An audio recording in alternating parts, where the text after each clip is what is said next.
and welcome to Youth Assembly. Yes, it is the 22nd day of February 2021. How are you all doing? I hope you're doing okay, just like we are right here in the studio. And of course, our guest is looking okay. I have with me today Mr. Ajuri Ngelali, who is the SSA Special Senior Assistant to the President on Public Affairs. Welcome, Mr. Ngelali. Thank you very much for having me. It's a privilege to be with you. Good morning. Same here. Good morning. All right. So, yes, Nigeria is out of recession. We had the good news last week, and a lot of people are asking questions about, oh, how did we get out of recession so fast? And what really happened? Well, we'll take a look at that on Youth Assembly today as we look at one of the sustainability plans, the economic sustainability plans, which is the Federal Government Survival Fund, the effect it has had so far on the Nigerian economy. Now, since the activation of the fund, the government says as of December 2020, that over 300,000 people have benefited from the payroll support component of the scheme. Now, the fund is also expected to save at least 1.3 million jobs. So how effective has the Survival Fund been so far in reviving businesses during this pandemic? Okay, Mr. Anjuri, according to the Nigerian Bureau of Statistics announced last week that the country has exited recession. How was this achieved? Yeah, thank you very much. I think first and foremost, there were projections around how steep our recession would be to start out with. When you look at our contemporaries across the West African sub-region and indeed the entire continent, you find that recession had bitten very steeply into their economy. So, for example, South Africa had lost 50%, 50% of their total economic activity, GDP loss. So we had lost about 3%. We were at negative 3% loss of activity. So for us, we felt that given the implementation of the 2.3 trillion naira economic sustainability plan last year, and it continues into this year, that we had done quite a lot to really to stop or mitigate the depth or extent of recession that would hit us. Unfortunately, it was only -3. So once we saw it at -3, we were very, very confident that by the first quarter of this year, 2021, by the end of March, we would exit recession. And when we were saying that, people felt, this one, our government propaganda, how you want to do it. And we told them that, look, we can do this thing. We're not that far away. All it takes is hard work and making sure that we are getting money into the hands of our people. So what you had at the height of the pandemic last March, President Muhammadu Buhari very proactively put together the Economic Sustainability Committee chaired by His Excellency Vice President Professor Yemi Osinbajo that designed the 2.3 trillion naira Economic Sustainability Plan, which is a stimulus for the economy across all sectors. And in effect, what the plan says, what the plan laid out, was that every kobo of the 2.3 trillion naira would be expended on indigenous Nigerian companies who will employ only indigenous Nigerian labor, who will use only indigenous Nigerian raw materials. So when we're constructing houses, we must source the bitumen, the sand, the cement, and all of these things locally. Glass fabrication works locally. When we're engaging 774,000 young people, 1,000 from every local government area in the Special Public Works Program, engaging them financially to rebuild rural roads across the country. We're sourcing the bitumen, the cement, and so many other items locally. So you have not just the direct job being created through the Special Public Works Program, but you also have the indirect jobs sustained and created by ensuring that the supply networks are all Nigerian sourced, employing Nigerian entrepreneurs around the country. So that's very, very important. And then, as you mentioned, there's also the issue of the Survival Fund, where we put together an unprecedented intervention that basically says, look, we must get grants, not loans. This is not money our people will ever have to pay back. This is grants and all of that. So what we're doing, we provided 75 billion naira in grants to hundreds of thousands of MSMEs across the country in the form of payroll support, where we're paying the salaries of workers under about 225,000 MSMEs in all states of the Federation as well as the FCT. That has done a lot to avoid job losses and also to sustain existing operations across MSMEs, across sectors, across the country. So all of this has been done, and it has led us to a situation where we are now out of recession, back into growth. But we also understand that this is not a time to be celebrating or clapping or dancing. Our people are out there, they are hurting, they're going through a lot of economic misery at the moment. And so our focus now is to ensure that we deepen what we have been doing, and we ensure that we multiply the growth that we have just now recorded. Okay, so how would you multiply the growth that you've recorded? If we can't dance and clap at this moment, and other people are still complaining, like some Nigerians are still saying, okay, I didn't see that fund get to me. So who are those people getting the fund? Well, how do you intend to multiply so that everybody feels the impact and we see greater results? Yes, thank you very much. I think first and foremost, you would look at the fact that the survival fund, the entire survival fund, can only be accessed through one road. There's only one way to the survival fund's benefits. It's not by knowing any big man. No big man can help you. All you do is you go to the website and you apply, you register your MSME under the scheme that you want to participate in. And then once your application is successful, you go ahead and you'll be paid. The way it works, just to walk our people through the process of how we did it, how we were able to ring-fence the program to protect it from fraud and abuse, is we set it up in such a way that not only is it only ICT based, but even the payments, none of it is cash. All of it is digital bank transfer. And then secondly, if you apply, okay, let me put myself in the position of a beneficiary. I have an MSME. I'm running a small fashion shop, and I have anywhere in Owerri, and I have 5 workers, staff on my payroll. I'm paying each of them 30,000 naira a month. What I do is I go to that website, I register under the payroll support scheme, and then I on my application, I'll say I have 5 staff, I'm paying 30,000 naira to. And based on that, government will now say, okay, very good, we have seen your application. Now give us the verification documents to prove that what you're saying is true.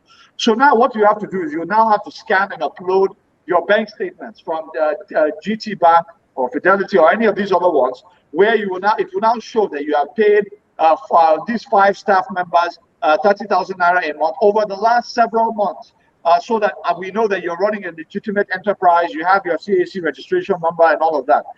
Once all of that is verified, and we know that, yes, indeed, you are an MSME paying salaries and all of that, we will now ask for the BVNs of the people who are working under your MSME. Then we will pay them directly. We'll pay them their salaries directly. So we're not relying on the owner of the MSME. We're not trusting them to pay the salaries of their workers. We pay the workers directly, so that we ensure that families across the country, that their breadwinners have the direct support of the federal government during this difficult time. All right. So the fund is expected to save 1.3 million jobs throughout its duration. So do you think this is significant enough to make an impact, considering the number of job losses recorded due to this pandemic? Well, or do we see an instance where more will be added, more people will benefit from this? Yeah, thank you very much, Sylvia. I think the survival fund is a step in the right direction, but it's only one step. It is not all of the steps. For us, the survival fund only represents one intervention out of so many. So when you talk about the special public works program, where you have the 774,000 young people now being paid every month to reconstruct roads, etc., that is a totally different intervention with its own economic uplift potential. Then separately from that, we have mobilized the Central Bank of Nigeria to release over 1.1 trillion naira in low interest capital to not just micro and small enterprises, but also medium and large scale enterprises across the country, manufacturers, fabricators, pharmaceutical companies, healthcare service delivery organizations. They've all been able to participate and benefit from this low interest capital from the central bank. So we have so many different interventions. The president has just approved the expansion of the existing social investment programs in the 2021 budget year. So they have already, the expansions, the increases have already been implemented inside of the 2021 budget that the president has already signed into law. So let me be very precise in what I'm talking about. The Empower is going to be expanded from the current 500,000 to a brand new batch in 2021 alone of 1 million. We're doubling Empower. So 1 million new recruits of Empower will be recruited in the 2021 financial year. That's number one. Number two, we are increasing the scope of the homegrown school feeding program from the 9.5 million school children up to 14 million school children as schools begin to resume later in the year as COVID-19 begins to give way and all of that. That has already been factored. Then we have also expanded, the president also expanded the conditional cash transfer program, where we're providing rural impoverished families with cash because they do not have access to banking facilities. They live in very far-flung rural communities with no access to banking halls and all of that. We go to them where they are and give them 5,000 naira a month as a kind of empowerment stipend to basically upgrade their living standards. Many of these people, because we've been criticized that 5,000 naira, what can 5,000 naira do and all of that. But what we've tried to work very hard to encourage our people to understand is if you go to the rural communities in this country and you go to the market woman in Owerri or in Abeokuta, for example, or in Zamfara, you see a woman sweating from morning to evening, sweating under the sun with a plate of pomo of 200 naira. By the time she sells that entire plate, after an entire day of sweating and hustling, she has made a profit for that entire day of 150 naira.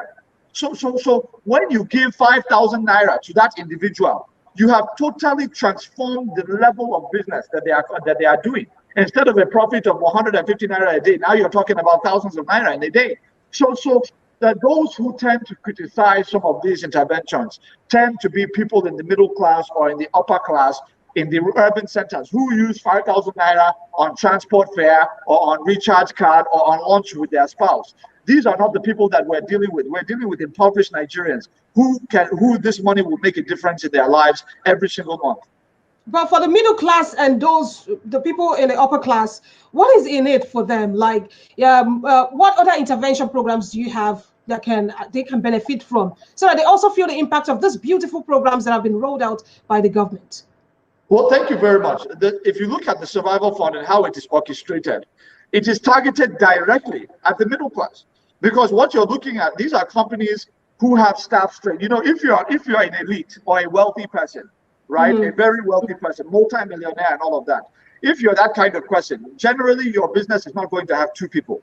It's not going to have 3 people.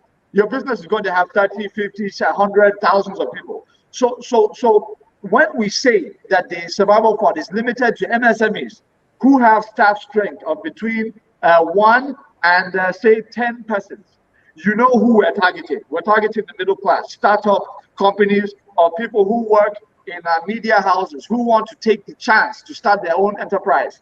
These are the people that we're looking at. Then in addition to that, that's for the Survival Fund. In addition to that, you have the COVID-19 household loan that we provided. So very low interest capital that we provided to hundreds of thousands of families, middle class families across the country. That's another intervention. Then you have the special public works. That is not for middle class, not just for elites. That is for children of civil servants who do not have jobs, who are interested in helping the government build roads and build infrastructure for the country. Then you're also having the NYIF, the National Youth Investment Fund, 75 billion, which has been dedicated to the really predominantly the middle class. These are business people who are operating very micro enterprises, young people who are aged between 18 years old and 35 years old. Exclusive for them, 75 billion naira fund, where they will get 0 to low interest capital to run their businesses in the creative arts industry, in the financial tech industry, building apps and all of that. So when you look at all of these interventions, they are clearly targeted at the middle class of this country. And I think some of them are of course targeted to the very impoverished. That's where we talk about the conditional cash transfer, the trader money, where we have 4 million petty traders who have received 0 interest capital from government. So there are so many different interventions that this administration had put in place to support our business people. All right, so we have a question here. Can we have examples of those who have received it? Talking about the funds and the interventions you have so far. I want to thank Ehi for that intervention, that question.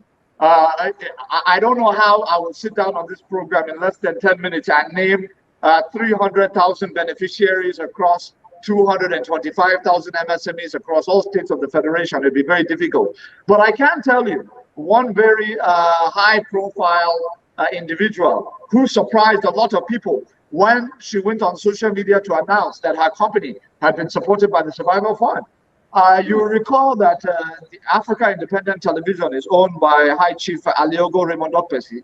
who controls a media house that is not known to be, let's say, friends of the federal government of Nigeria, friends of the APC. The daughter of the founder of that institution, the daughter of Dopesi, Honto Dopesi, came out publicly on Facebook and said, look, oh, Nigerians, this thing is real. This one no be APC or PDP matter. I have benefited. My staff members are being paid every month by this survival fund. So that was a very high profile case of somebody who is struggling to start up a business on their own and is being assisted by the federal government of Nigeria. So that just goes to show that when you go to that website and apply, whether you are very, very poor, middle class, whatever, you will have equal access to these opportunities. Oh, well, it looks like more testimonies are needed to convince people at this point. But we saw the Minister of State, Industry and Trade and Investment, Ambassador Mariam Katagum, disclosing that December 2020, over 300,000 beneficiaries under the payroll support scheme and 166,000 artisans have benefited from the survival fund so far. But still people are in disbelief. But we have a question here. Let me say this. My sister, let me just say something, Sylvia. Let me just say that I think he may have expressed a view that some people share, but I think it would be a wrong generalization to suggest that people don't believe in these programs. The reason why I say that is because when you look at Empower, the 500,000, 2015, when President Buhari said he was going to employ 500,000 young people on a scheme called Empower, he's going to employ them, give them skills and capital. Nigerians said, we have never seen anything like that in the history of this country. It's impossible. This one is propaganda. Now, when we have executed it, the conversation is not about whether government is going to do it or not do it again. Now everybody is saying, we want more, give us more. So the point here is that I think anybody who's being fair and has seen, for example, now trader money, where we have 4 million petty traders across the country with zero interest capital. When we saw all of those orange and yellow t-shirts across the country with trader money on it across markets in the country, were we saying that these were not real beneficiaries, that they were just pretending? No, these are people who benefited. So I don't think that Nigerians believe that we're just talking. Nigerians know that we're serious. The question now is about whether we're doing enough. And that is why we're working on expanding these programs. Okay, so we have a testimony here with us. Cesar Samuel Fasher says, my brother is a beneficiary. So you see, I see him. Hey, are you watching? Hey, are you watching?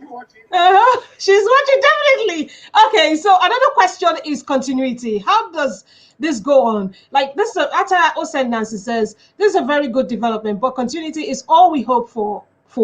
All that matters. So how does the government intend to continue with this idea and with this project to make sure it is sustained? Yeah, thank you very much. So for us, we're really looking closely at expanding this program, making sure that people understand that they matter, no matter how small your enterprise is. Nigerian government is here for you. A big part of what we're trying to achieve as government is what we're trying to do is to say, look, we have to inverse or reverse the economic order of the past in this country. What do I mean? Before 2015, the ideological premise of the administrations that were in power was that we need to take the resources of the nation, limit them to a very small number of elite politically allied families. And then these major industrialists and politicians will now trickle down the wealth to the middle class and the poor people of the country. What we have now said is that is not the way to go. We have to inverse that ladder. So what we're now doing is focusing our resources on the base of the economic ladder. The belief of progressivism of the APC is basically that if you get money directly into the hands of ordinary people, of the poorest people in the country, these are the people where you have the broad base of those who will be buying goods and services, purchasing items, and stimulating the economy from the bottom up. So if you can get zero and low interest capital in the hands of business people, in the hands of our poor people across the nation, in millions of numbers, then what now happens is these individuals have the capital to be going to the markets to purchase items from food, business-related items, logistics, transport, and all of that. And it stimulates the economy from the bottom up, instead of a situation where you have a small group of political elites, they corner all the resources of the country. And instead of trickling it down the way that they say they're going to trickle it down, they send it to London, they send it to Dubai, they send it to New York, along with their children, where they're going to school. So what we have said is that we have to invest that. Once we invest that, we're going to have real prosperity in the country. Empower and all the programs I've mentioned, Survival Fund, the zero interest loans from Bank of Industry, CBN, these are good starting steps, but we are just starting on a long-term journey. But nobody can question the fact that we have started. I often have to remind people that before 2015, if you have a micro enterprise and you want capital, what will you be doing? You will go to GT Bank or Fidelity Bank, any of these major banks that we know. You will go there, you will ask for a loan, you will ask for capital, a loan.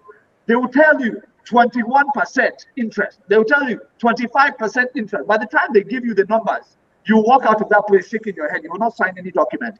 So then there will be no assistance. So what we have done is to say, look, we are going to provide that capital to our people. We are also going to provide grants to our people. And all of these things are coming at single-digit interest rates to encourage our people to borrow for the expansion of their industries. And we believe that this is the future of the Nigerian economy. All right, you mentioned it yourself. In no time, we'll be seeing the prosperity of the nation grow. But how long are we looking at here? Yes, you have started with the programs. The government of the day has started with the programs. How long before we are able to see it manifest in everything, every area of the economy of Nigeria? Well, I think we have already started. Us coming out of recession before the projected time is a good indicator.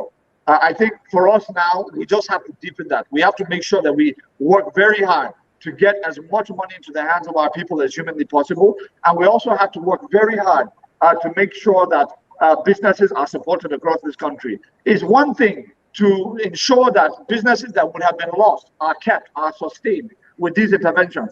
It's another thing to provide the kind of capital to these businesses to ensure that they can expand their operations to employ more unemployed Nigerians. The growth of our MSMEs and leveraging on the industrious nature of our people is the future of the economy. And we just have to continue to deepen that and to make sure that our people are in a position to key in. So what we're going to continue to do is leverage on ICT. We're going to keep the field open. So by going to a website, instead of this thing where you are calling a minister, a senator, a governor, those days are over. We want to make sure that people all have the same opportunity to go to the same website to apply, and based on the merits of their application, they will access the benefits. That is the future of the Nigerian economy that we are working to build. All right, we have a question here. Sasson says, my question is, what stage is a cement power deal? Thank you very much. A very advanced stage. We are already we are at the point of financial close. So by next year, sorry, please, not by next year, by next month, we will complete the financial close. Siemens will begin installations in the country by July, August of 2021. In addition to that, I'm happy to report that His Excellency, the Vice President, Professor Yemi Osinbajo, who the President has tasked with chairing the Power Sector Coordination Working Group, which effectively is overseeing the entire power sector of the country, has just approved 118 billion naira for a targeted set of 16 projects that are going to deal with the transmission grid of this country.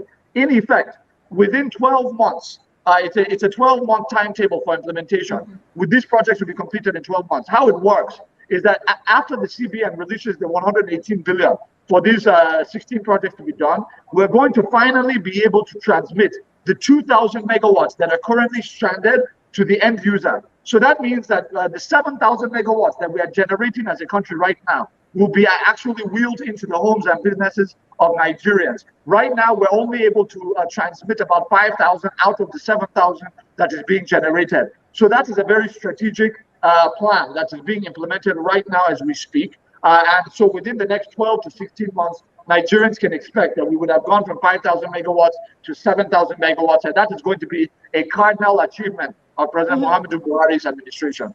All right. In that sector. Okay, so before we go, I know you have to go, but the Survivor Fund is good initiative and really welcome at this point in time because of the hardship being experienced in the land. But some people who received the fund used it for feeding rather than pumping into their business. So is the issue of monitoring at this point. What is the government of the day doing to make sure that the fund achieves its purpose? Well, first of all, let me say something. It's important to know anybody who understands the way the program is built knows that we have paid the salaries directly into the accounts of the beneficiaries. These are the workers. So there's no possibility of an owner of an MSME receiving money from government and just deciding to eat it. No. What we have done is to send the money, the salaries, directly to the accounts of the workers. So they are going to enjoy their salaries the way that they want to enjoy their salaries. We are paying their salaries. So the point here is that where the money is supposed to go to, we are making sure that we get it to them directly. All right. Thank you so much, Thank you very much. Yes, we appreciate your time, Mr. Ajurin Gelale. He is the senior special assistant to the president on public affairs, and he has answered so many of our questions. We still have questions coming, but we cannot take it any longer. Thank you very we'll much. answer you in the comment section if we can. Thank you for the privilege of having me. God bless you. Yes, we hope you have a fantastic day, and hopefully we'll have you again join us on Youth Assembly. Absolutely. Thank you very much. All right, bye for now. Okay, so that is it. We looked at the effectiveness of the federal government's survival fund, and we asked you the question: how do you think it has? How the implementation has been so far? What do you think about this fund? And thank you also to everyone who sent in their response and their questions. We hope we answered you. And Cesar Samuel, who is asking, what stage is the livestock plan by Vice President Oshibajo? He is gone, but hopefully we will answer the comment section. Thank you for your time. My name is Sylvia Ishebe. Join us tomorrow again for another interesting edition of Youth Assembly. But you can continue with this conversation on www.clickniger.net. Follow us on all of our social media platforms, and we'll keep you engaged. All right. The show was produced by Ihoma UKJ, of course, supervised by Ehi Ohiani. Bye for now, and have a fantastic Monday.